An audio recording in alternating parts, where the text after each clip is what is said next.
త్రికూట ఆలయాల సిరీస్లో భాగంగా ఈరోజు మనం ముప్పారం గ్రామం, ధర్మసాగర్ మండలం, హన్మకొండ జిల్లాలో గల శ్రీ ముఖ్యనాథ స్వామి త్రికూట ఆలయాన్ని సందర్శిస్తున్నాం. పదండి ఆ ఆలయ విశేషాలు మరియు పూర్వం కాకతీయ రాజులు కట్టినప్పుడు ప్రస్తుతం పునః ప్రారంభమైన విశేషాలు కూడా పూర్తిగా చర్చించుకుందాం. ఇప్పుడు మనం 1.5 కిలోమీటర్ల నుంచి 2 కిలోమీటర్ల దూరంలో ఉన్న ఆ త్రికూటాలయాన్ని చూస్తున్నాం.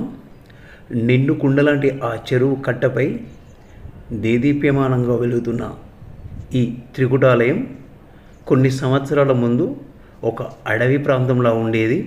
అక్కడికి ఎవరు కూడా వెళ్ళలేని పరిస్థితి ఉండేది. ఆ వివరాలన్నీ కూడా మీకు వివరించే ప్రయత్నం చేస్తాను.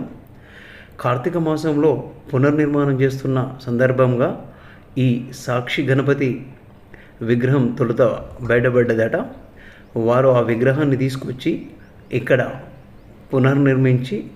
నిర్మించిన ఆలయంలో ప్రాణప్రతిష్ఠ చేశారు.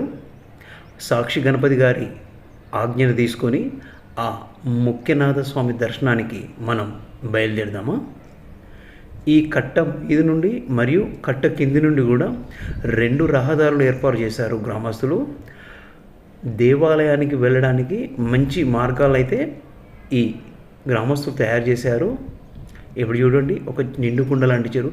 కాకతీయ రాజులు ఎక్కువ కూడా నీటి సౌలభ్యత ఎక్కడైతే ఉంటుందో అక్కడ వాళ్ళు మంచి చెరువులు నిర్మించి అక్కడ వ్యవసాయానికి పెద్దపీట వేశారు. వ్యవసాయంతో పాటు జనాలలో భక్తి భావన పెరిగే విధంగా ఆ పెద్ద పెద్ద చెరువుల పక్క కూడా ఒక అద్భుతమైన నిర్మాణాలు చేపించారు. ఆ మహాశివుని భక్తులుగా వీళ్ళు వెలిసొందారు. దాదాపు ఏంటంటే కొన్ని మనకు ఉదాహరణకి ఏంటంటే గణపూర్లో ఆ పెద్ద చెరువు నిర్మించిన తర్వాత అక్కడ కోటగొల్లు, రామప్ప చెరువు తర్వాత అక్కడ రామప్ప దేవాలయం, ఇలా చెప్పుకుంటూ పోతే చాలా కూడా దేవాలయాలు కూడా వారు నిర్మించి మన వారసత్వ సంపదగా అందించారు. ఇక్కడ చూడండి, ఈ దూరం నుంచి కూడా ఎంత బాగా కనిపిస్తుందో త్రికూటాలయం ఈ విధంగా ఉంటుంది. మనం ఆలయానికి వెళ్ళేదారు ఇప్పుడు మనం చూస్తుంది ముప్పారం త్రికూటాలయం టాప్ వ్యూ అండి. మనం ఆలయం దగ్గరికి వచ్చాం. ఆలయ పునర్నిర్మాణం కోసం దాతల వివరాలు వారు ఇక్కడ ఆలయ కాంపౌండ్ వాల్పై ఏర్పాటు చేశారు. నిజంగా వారు ఈ గౌరవం ఇవ్వడం చాలా సముచితం. ఇక ఈ ఆలయ చరిత్రకు వస్తే కాకతీయ రాజు అయిన గణపతి దేవుడు 11వ శతాబ్దంలో ముప్పారం గ్రామంలోని ప్రకృతి ఒడిలో శివుడు ప్రధాన దేవుడుగా ప్రతిష్ఠించి నిర్మించిందే ఈ త్రికూటాలయం. అతి ప్రాచీనమైన, ఎంతో ప్రసిద్ధిగాంచిన మహిమాన్వితమైన శ్రీ ముఖ్యనాథ స్వామి దేవాలయం. కాకతీయ సామ్రాజ్యంలో అంగరంగ వైభవంగా పూజలతో దేదీప్యమానంగా ఒక వెలుగు వెలిగిన ఈ దేవాలయం వారి కాలాంతరం దాడికి గురై 100 ఏళ్లుగా పూజలకు నోసుకోకుండా దీనావస్థకు చేరిపోయింది. దాదాపుగా శిథిలావస్థలో జారిపోయింది ఈ దేవాలయం.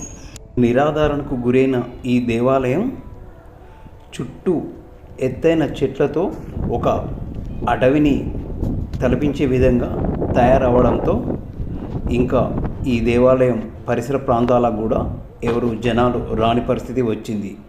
ఈ క్రమంలో గుప్త నిధుల కోసం దుండగులు ఈ గర్భాలయాల్లో ఉన్న విగ్రహమూర్తులను ధ్వంసం చేసి ఆ ఆలయాల్లో గుప్త నిధుల కోసం తవ్వకాలు ప్రారంభించి దేవాలయాన్ని మరింత క్షీణింపజేశారు. క్రమంలో గ్రామానికి చెందిన శివసాని ప్రవీణ్ అనే వ్యక్తికి శివుడు కలలో కనిపించి శ్రీ ముఖ్యనాథ స్వామి దేవాలయాన్ని తెరిపించి యథావిధిగా పూజలు జరిపించేలాగా చూడమని చెప్పాడట. ఆ రోజు మాస శివరాత్రి కావడంతో ప్రవీణ్ అనే యువకుడు ఈ విషయాన్ని గ్రామంలో ఇతర భక్తులతో చర్చించి ఆ దేవాలయాన్ని సందర్శించి అక్కడ పూజలు చేయడం ప్రారంభించారట. ఈ చుట్టూ ఉన్న చెట్లను తొలగించి అక్కడ గ్రామంలో ఆ దేవాలయానికి కొత్త కళ సంతరించే విధంగా తయారు చేశారు. ఇది త్రికుటాలయం. 3 ఆలయాలు ఉన్నప్పటికీ ఈ ఆలయంలో విగ్రహాలు దుండగుల చేత ధ్వంసం చేయబడి ఉన్నాయి. రాబోయే శివరాత్రికి శివలింగం లేకుండా ఎలా శివరాత్రి జరుపుదామనే ఆలోచన వచ్చిన తరుణంలో చెరువులోని బంకమట్టితో శివలింగాన్ని తయారు చేద్దామని కొంత సలహా తీసుకున్నారు. కాకపోతే చెరువు నిండుగా ఉండడం వల్ల అంత బంకమట్టి సాధ్యం కాదని నిర్ణయించుకున్న తర్వాత శివసాని ప్రవీణ్ అనే వ్యక్తిని ఒక కోయదర కలిసి ఆలయం పక్కన ఉన్న పుట్ట నుండి పుట్టమన్ను తీసుకుని ఈసారి శివరాత్రి ఘనంగా జరిపించుకోమని చెప్పి అక్కడి నుంచి వెళ్ళిపోయాడట. ఆ తర్వాత ఈ విషయాన్ని దాంట్లో ప్రవీణ్ కొందరు వ్యక్తులకు చెప్పి చర్చించి పక్కన ఉన్న పుట్టను తవ్వడం ప్రారంభించారట శివలింగం తయారు చేయడం కోసం. మరి ఈ ప్రాణప్రతిష్ఠ చేయరా మరి దాన్ని ఇప్పుడు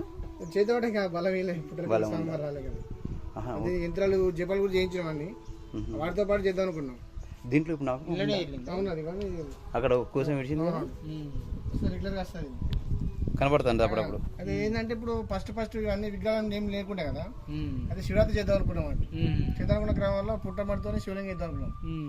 అది అంటే ఇదంతా జంగలు డౌన్, మళ్ళీ తర్వాత పెద్ద పుట్టేది భక్తి తిరగడానికి. తర్వాత రాళ్ళు వేర్చి మట్టి పోసినాం. దూతా అంటే అది అందులో శివలింగం కనిపించింది. అప్పుడు దాని వైర్లు అయిపోయింది, బాగా చిల్లిపడుతుంది. అంటే అప్పటిదాకా ఇబ్బందులు ఉండే ఈ టెంపుల్ దగ్గర. అంటే సార్ అది ఈ మైనింగ్ వాళ్ళు రాజకీయ నాయకులు అసలు మూర్తి ఈ ముఖ రాకుండా చాలా అది చేసిండు. ఎప్పుడైతే శివలింగంలో భక్తులు తోడేయాలి. విన్నారు కదా ఆ ఆలయ చైర్మన్ శివసాని ప్రవీణ్ గారి మాటలు. అయితే ఈ పుట్టను తవ్వుతున్న క్రమంలో మొదట 2 సార్లు గడ్డపారతో తవ్వగా కొంత మట్టిని తీసిన తర్వాత 3వసారి ఈ గడ్డపారను పుట్ట లోపల దింపడంతో అక్కడ ఒక శబ్దం వినిపించిందట. ఆ శబ్దం వినిపించి అక్కడే ఈ శివలింగం దర్శనం ఇచ్చిందట శివసాని ప్రవీణ్ మరియు అక్కడ ఉన్న భక్తులకు. ఒక్కసారిగా శివసాని ప్రవీణ్ ఈ దృశ్యాన్ని చూసి కాస్త కళ్ళు తిరిగి పడిపోయాడట.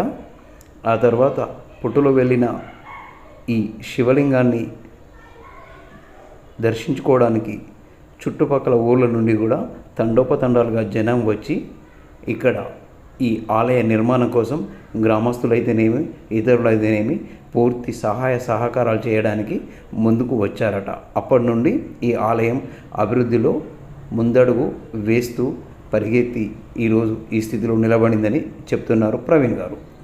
అంతా ఐకమత్యంతో ముందుకు రావడం, ఆలయ కమిటీ సహాయ సహకారాలు తీసుకోవడం, శ్రీ ముఖ్యనాథ స్వామి ఆలయాన్ని పునరుద్ధరించి వీణవంగకు చెందిన వేద పండితులు బ్రహ్మశ్రీ గూడ జగదీశ్వర శర్మ గారి ఆధ్వర్యంలో 19 నవంబర్ 2023 రోజున పరివార దేవతా సహిత శ్రీ ముఖ్యనాథ స్వామి వారిని పునః ప్రాణ ప్రతిష్ఠ చేసుకొని ఆ రోజు నుంచి అంగరంగ వైభవంగా పూజలు చేసుకోవడం ప్రారంభించారు గ్రామస్తులు. ఈ రోజుకు ఈ దేవాలయానికి భక్తుల తాకిడి తరచుగా పెరుగుతూ వస్తుంది. అద్భుతమైన శిలా సంపద, రాయి కనిపిస్తే అద్భుతాలు సృష్టించే నైజం కాకతీయ చక్రవర్తులది. చూడండి ఎంత చక్కటి చెక్కడాలు, ఎంత పైకప్పు చూడండి ఎంత అందంగా అమర్చారు. ఇక్కడ 3 దేవాలయాల్లో 3 గోపురాల మాదిరిగా ఆ దర్వాజాల పైన ఏర్పాటు చేశారు. దర్వాజా కింద కూడా కలశాకారం కూడా ఏర్పాటు చేశారు. దూరం బయట నందీశ్వరుని ప్రతిష్టాపన చేశారు గ్రామస్తులు. ఈ దేవాలయంలో కొత్తగా ఇక్కడ చూడండి 3 గర్భగుళ్ళకు కూడా సేమ్ ఇదే విధంగా 3 గోపురాలతో కూడిన ఒక ద్వారాన్ని ఏర్పాటు చేశారు.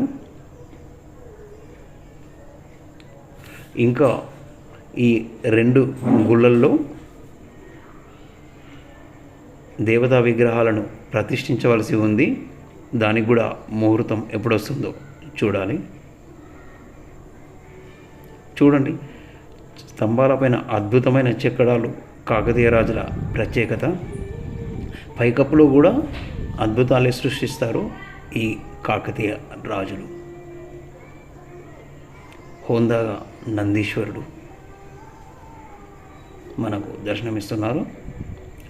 ముఖ్యంగా ఈ దేవాలయాన్ని ఇంత గొప్పగా అభివృద్ధి చెందేందుకు దోహదపడ్డ దాతలను స్మరించుకోవడం మరియు వారిని గౌరవించడం ఈ ఆలయ కమిటీ ఉద్దేశం.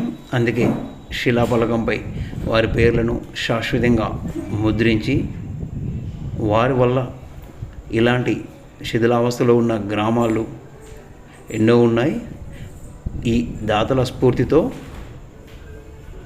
చాలా గ్రామాల్లో కూడా ఈ దేవాలయాలు అభివృద్ధి చెందడం కోసం వీళ్ళు స్ఫూర్తి ప్రదాతలుగా నిలుస్తానని చెప్పుకోవడంలో ఎలాంటి సందేహం లేదు.